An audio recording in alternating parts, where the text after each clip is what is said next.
우리 예수님께서는 우리의 삶 가운데 이러한 화평이 있기를 원합니다. 그 일을 위하여서 먼저 하나님과 화평의 관계가 되어야지만 우리는 이웃들 간의 화평의 관계를 만들 수가 있습니다. 우리는 이웃들 간의 가정이 진정 하나 되기 위해서는 먼저 내가 하나님과 화평의 관계가 되어야 돼요. 그렇지 않으면 가족들 간에 하나 될 수가 없습니다. 마틴 로이드 존스 목사님 이 부분에 대해서 분명하게 이야기를 합니다. 가장 중요한 것은 the important thing is the order이라는 말합니다. 가장 중요한 것은 순서다라는 말을 합니다. 중요한 것은 순서입니다. 첫째는 하나님과의 화평의 관계요, 둘째는 인간들끼리의 관계입니다. 현대사회의 모든 비극은 첫째 것을 완전히 떼어내고 둘째 것으로만 시작할 수 있다고 생각하는 데 있습니다.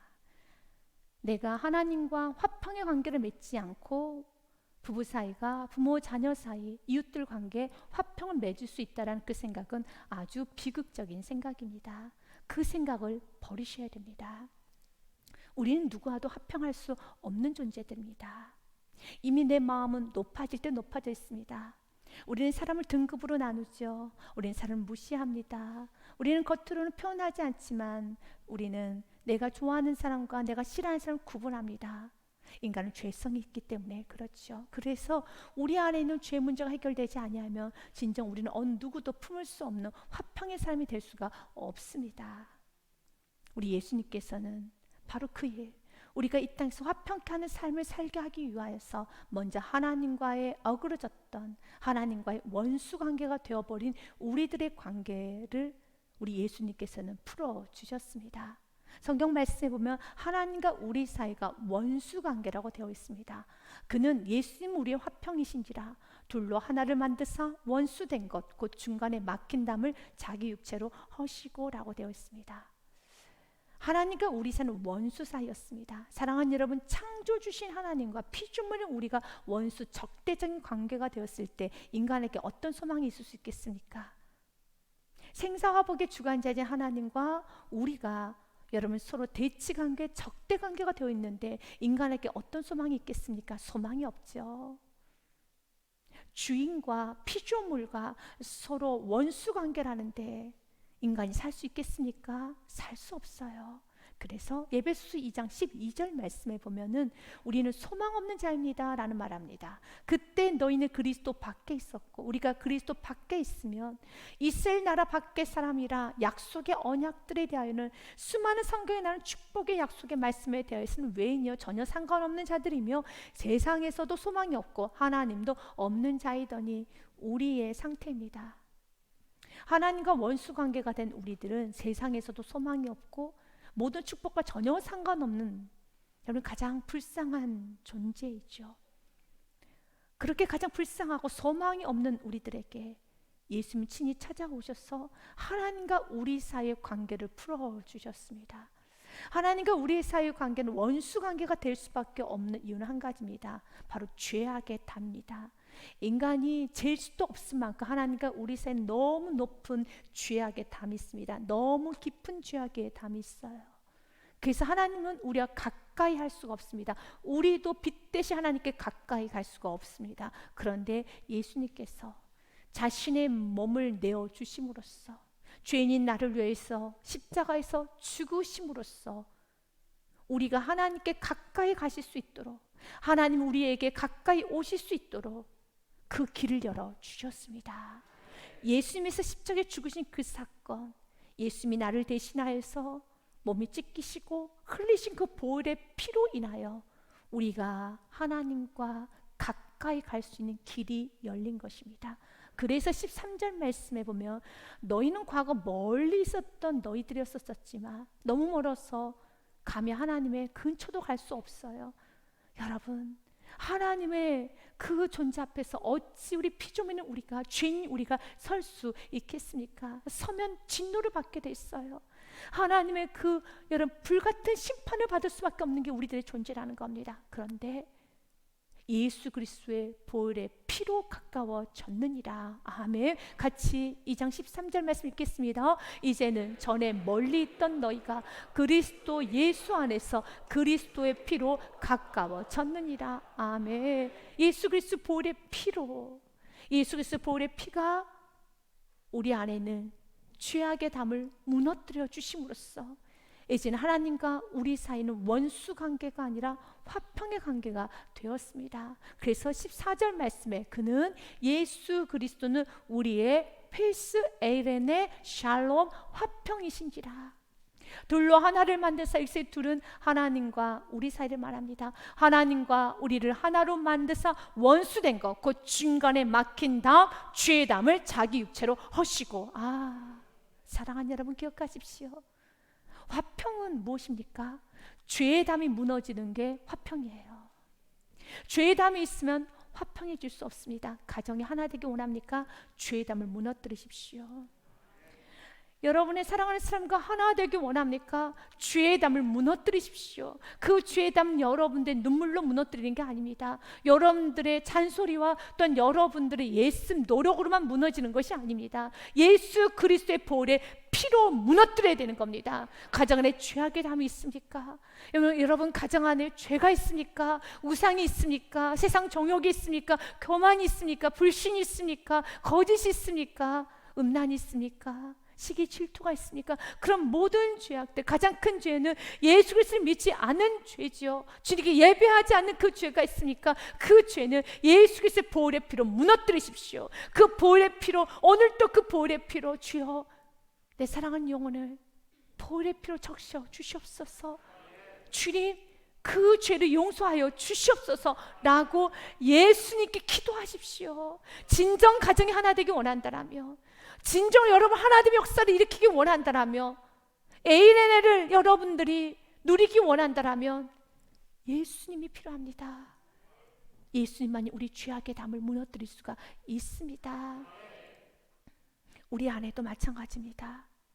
우리 안에 높아진 죄악의 담들, 오늘 이 시간에도 주님께서는 그 죄악의 담을 예수의 보혈의 피로 오늘 또 무너뜨려 주십니다. 그리고 우리가 이웃들과 화평의 관계가 되기를 원합니다. 먼저 내가 하나님과 화평의 관계가 되어야지만 이웃들과의 화평의 관계를 만들 수가 있어요. 그래서 15절의 말씀을 선포하기 전에 14절 말씀부터 선포하는 겁니다.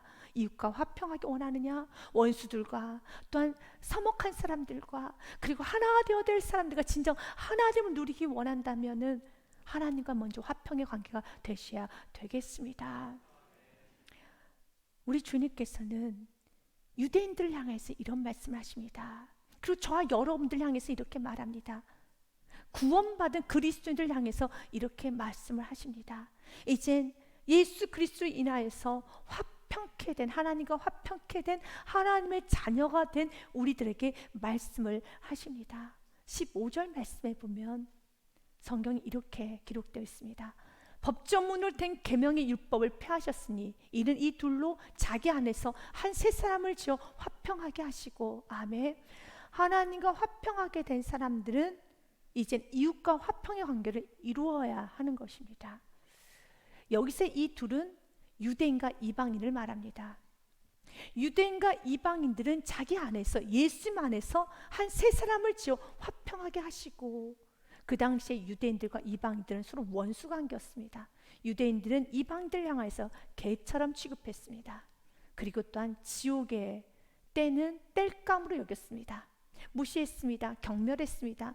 인간 취급을 하지 않는 아주 나쁜 죄를 저질렀던 것이 유대인들이었습니다. 그러면 유대인들이 무엇 때문에 그렇게 이방인들을 무시하고 경멸하고 그리고 지옥불에 떼어지는 땔감으로 취급할 정도로, 그 정도로 미워했는가? 그것은 바로 그들 안에 있는 계명의 율법, 법조문 때문에 그랬었습니다. 나에겐 율법이 있어, 나는 법조문이 있어. 우리 유대인들에게는 법조문이 있어. 그리고 할례가 있어. 할례는 그 당 지금으로 말하면 포경수술을 말합니다. 그렇기 때문에 저들은 우리하고 달라. 그들은 특권의식에 사로잡혔습니다. 우월의식에 사로잡혔습니다. 나는 하나님의 선택된 백성, 하나님의 율법을 우리는 알고 있어. 나는 율법이 있어. 우리에겐 전통이 있어. 그리고 하나님의 자녀라는 최고의 증거, 완벽한 증거, 할례, 포경수술했다는 그 증거가 내가 하나님의 자녀라는 증거야 라고 말을 합니다. 그래서 이 땅에 오신 예수님도 그들은 거부한 겁니다. 왜 그렇게 유대인들이 예수님을 거부했습니까? 예수님이 이 땅에 오셔서 이렇게 말씀하셨습니다. 나는 구원자란다. 누구든지 나게로 오면 하나님 아버지께로 갈 수 있단다 라고 말씀하셨습니다. 그때 우리 모두는 아멘 하며 예수님을 받아들여서 하나님 나라의 집에 가면 되는 겁니다. 그런데 유대인들은 예수님을 거부해요. 아주 미워합니다. 예수님을 경멸합니다. 나는 이미 하나님의 자녀가 되었는데, 완벽한 하나님의 자녀인데, 하나님의 백성인데 당신이 왜 필요한 것이야? 왜 당신이 하나님께로 인도하는 구원자로 하는 거야? 나는 이미 완벽한 하나님의 자녀인데 거부한 겁니다. 그래서 그렇게 예수님을 싫어한 거예요. 사랑하는 여러분, 내가 죄인임을 고백할 수 있는 것이 너무 큰 복이죠. 죄인인 걸 고백할 수 있는 것은 구원받을 수 있는 유일한 길입니다.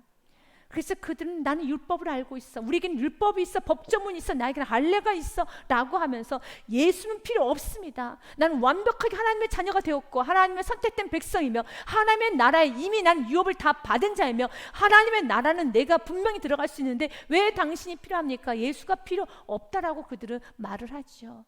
그런데 율법을 통해서 하나님께서 이스라엘 백성들 주신 이유, 율법은 참 귀한 것입니다. 그래서 율법을 통하여서 하나님께서 원하시는 것은 바로 율법을 통하여 예수 그리스도의 이름을 부르는 것이었습니다. 갈라디아서 말씀해 보면 이렇게 성경은 기록되어 있습니다. 율법은 초등교사와 같습니다 라는 말을 합니다.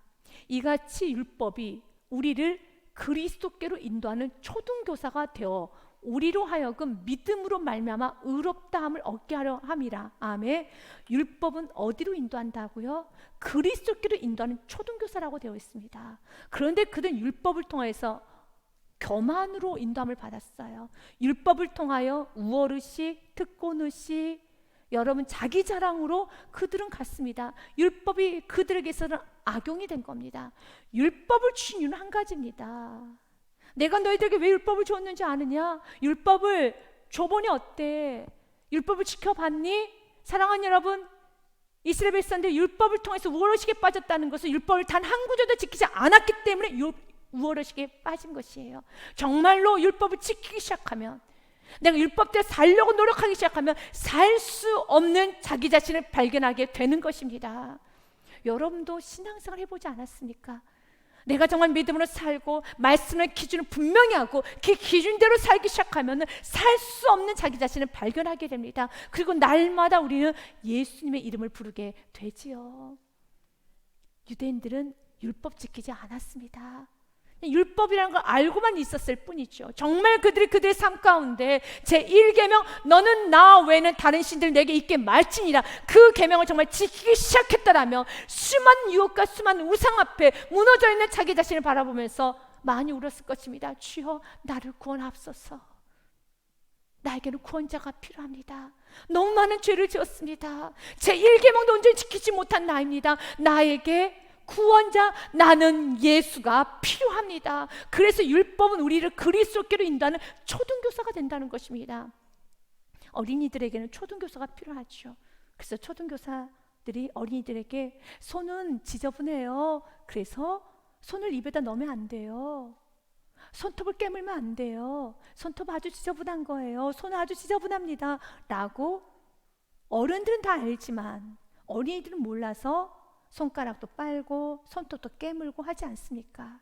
마찬가지예요. 율법은 죄인이에요. 이거 봐, 죄인 맞죠? 이거 봐, 죄인이죠? 이거 보세요, 절대로 구원받을 수 없는 죄인이죠? 절대로 율법 지킬 수 없는 죄인 맞지요? 라고 율법은 자꾸 우리들의 죄를 비춰줘요. 우리들의 죄를 비춰줍니다. 그래서 우리를 깨닫게 해주는 겁니다. 아, 나는 죄인이구나. 그런데 예수님께서 그 율법을 완전히 파괴시켰습니다. 왜냐하면 죄인인 우리를 다 아시고 절대로 율법을 지킬 수 없는, 하나님의 의를 만족시킬 수 없는 죄인인 걸 다 아시고 예수님께서는 다 아시고 그 죄를 당신의 의로움으로, 당신의 보혈의 피로, 예수 그리스도의 공로로 우리에 있는 모든 죄를 다 덮으셨습니다. 예수 그리스도의 보혈의 피로 우리 모든 죄를 다 덮으셨습니다. 그래서 25절 말씀에 보면 이젠 더 이상 초등교사가 필요 없습니다. 믿음이 온 후로는, 예수 그리스도가 온 후로는 우리가 초등교사 아래 있지 아니하도다. 있을 필요가 없다라는 겁니다.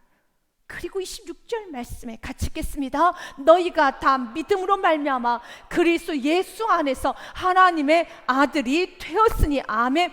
어디 안에서 하나님의 아들이 되었습니까? 예수 그리스도 안에서요. 이건 우리가 분명히 해야 되는 사실입니다.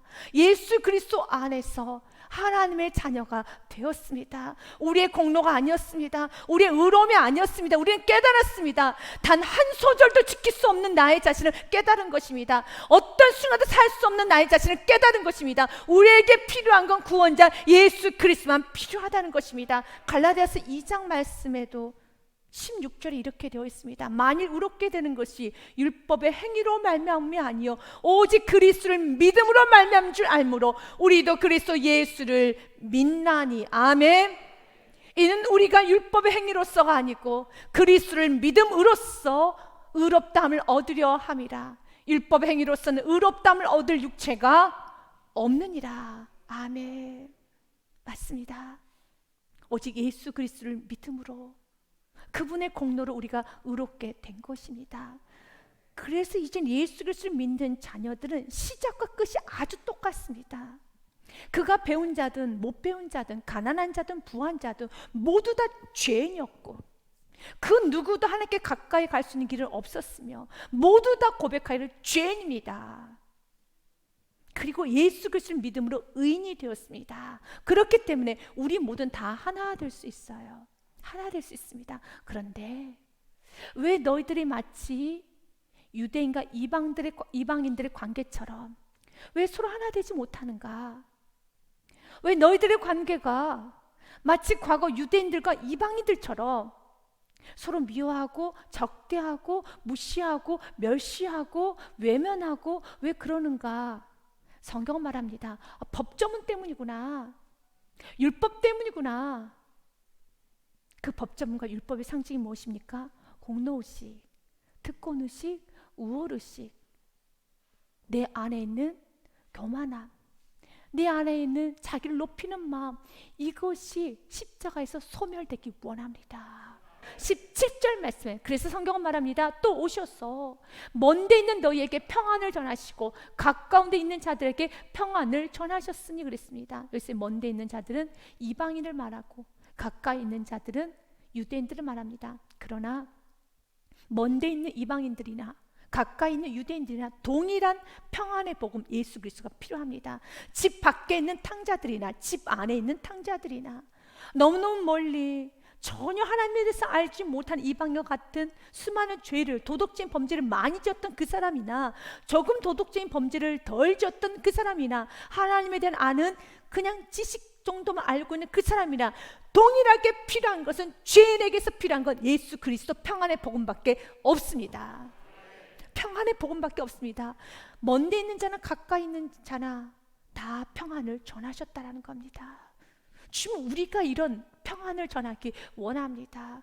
차별 없이 전하기를 원합니다. 주님께서 나를 차별하지 아니하시고 가장 낮은 곳에서 나를 위해서 십자가에 죽으심으로 나에게 구원을 베풀어 주셨던 것처럼 우리도 이제 내 뜻을 버리고 내 생각을 버리고 예수님께서는 자기의 원대로 마옵시고 아버지의 뜻대로 되기를 원합니다 라고 고백했던 것처럼 진정으로 주님께서 우리에게 원하시는 것은 정말 이 땅에서 하나님께서 맺어주신 사랑하는 사람과 하나 되기를 원합니다. 그 하나됨은 나의 뜻을 관철시킬 때, 나의 뜻을 주장하기 시작할 때 하나됨은 say goodbye 하셔야 됩니다. 그러나 진정 하나 되기 원하신다면 나의 뜻대로 마옵시고 아버지의 뜻대로 되기를 원하나이다. 철저히 아버지의 말씀에 순복의 삶을 살아가기 시작할 때 놀랍게 하나된 역사가 일어남을 믿으시길 바랍니다. 로마서의 말씀은 참 귀한 말씀이 선포되어 있습니다. 유대인이나 헬라인이나 차별이 없습니다. 한 분이신 주께서 모든 사람의 주가 되사 그를 부르는 모든 사람에게 부요하시도다. 아멘. 모든 사람에게 차별 없이 부유하게 대우하여 주십니다. 만약 주님께서 차별하셨더라면 저는 구원받지 못했을 것입니다. 그런데 너무 은혜스러운 것은 주님은 차별하지 않아요. 그냥 모든 사람에게 부유하시도다. 동일하게 복음을 선포해 주신다는 겁니다. 어떤 누군가에게는 십자가의 보혈의 피가 이만큼 필요하고 어떤 누군가에게는 십자가의 보혈의 피가 이만큼 필요하고 그런 거 없습니다. 우리 모두에게 십자가의 보혈의 피가 동일하게 필요합니다. 그래서 13절 말씀에 누구든지 주의 이름을 부르는 자는 구원을 받으리라. 아멘. 누구든지입니다. 그 누구든지 안에 내가 포함되어 있었죠. 이것은 은혜 중에 은혜인 것입니다.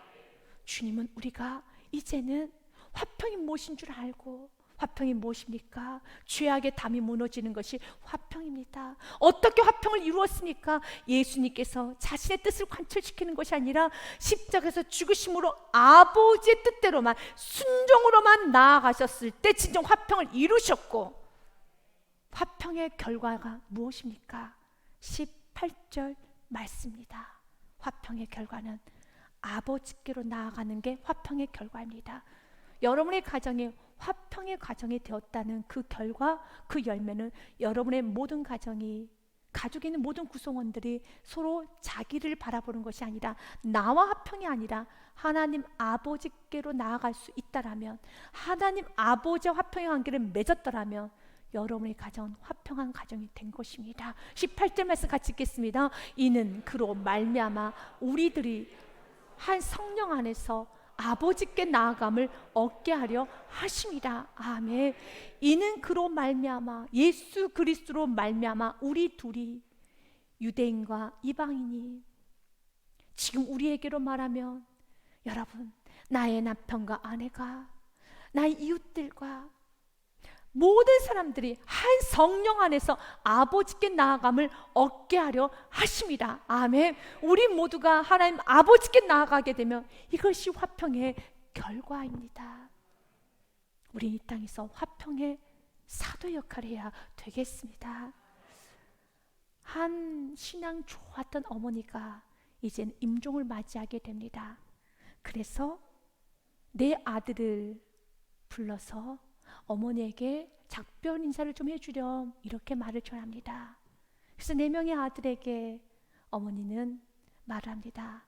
첫째, 둘째, 셋째에게는 엄마에게 굿나잇 키스를 해주렴 이라고 말합니다. 그리고 마지막 넷째 아들에게는 굿바이 키스를 해주거라 라는 말합니다. 그랬더니 그 넷째 아들이 엄마에게 되묻습니다. 엄마, 왜 형들은 굿나잇 키스를 해달라고 하는데 왜 나에게는 굿바이 키스를 해주라고 하시는 거예요? 라고 묻습니다.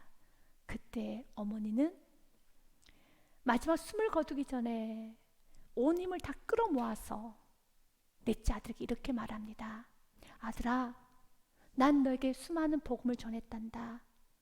난 자주 너에게 예수 그리스도를 전했단다. 그러나 너가 예수 그리스도를 받아들이질 않았어.